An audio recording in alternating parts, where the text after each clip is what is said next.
ನನ್ನ ಹತ್ರ ಹೇಳೋರು ವೀರಸ್ವಾಮಿ.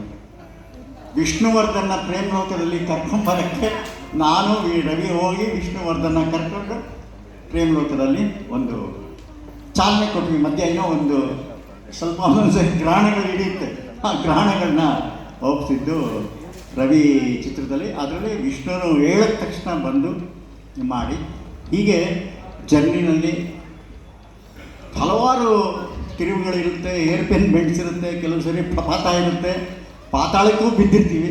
ಆದರೆ ಧೈರ್ಯದಿಂದ ಎದ್ದು ಎದ್ದು ಸಿನಿಮಾ ಮಾಡೋದೇ ರವಿಚಂದ್ರನು, ನಾನು, ಇನ್ನೂ ಕೆಲವರೆಲ್ಲ ಆ ಥರ ಇದ್ದಾರೆ. ಅದಕ್ಕೆ ಬೇಕಾದಷ್ಟು ಜನ ಸಹಕಾರ. ಯಾಕೆಂದರೆ ಕೆಳಗೆ ಬಿದ್ದಾಗ ಕೈ ಎತ್ತಕ್ಕೆ ಎರಡು ಕೈ ಬೇಕಲ್ಲ, ಕೈನೂ ಇಲ್ಲ ಹೋಗ್ಬಿಟ್ರೆ ಹೆಂಗೆ ಮೇಲೆ ಬರೋದು. ಕೆಲವು ಸರಿ ಕೈಯಲ್ಲಿ ಎತ್ತಾರೆ, ಅದೇ ಕೈನೂ ಬಿಟ್ಟುಬಿಡ್ತಾರೆ. ಆದ್ದರಿಂದ ಅದು ಯಾವ ಲೆಕ್ಕ ಹಾಕ್ಕೊಳ್ಳದೆ ಒಂದು ಸಿನಿಮಾ ನಾವು ಮೇಕಿಂಗು, ನಾವೇನು ಮೇಕರ್ಸ್ ಅಂತ ಎಸ್ಟಾಬ್ಲಿಷ್ ಆಗಿದೆಯೋ, ನಾವು ಸಮುದ್ರದಲ್ಲೇ ಮೀನು ಹಿಡಿಯೋದು, ಕೆರೆಯೆಲ್ಲ ಮೀನು ಹಿಡಿಯೋಲ್ಲ.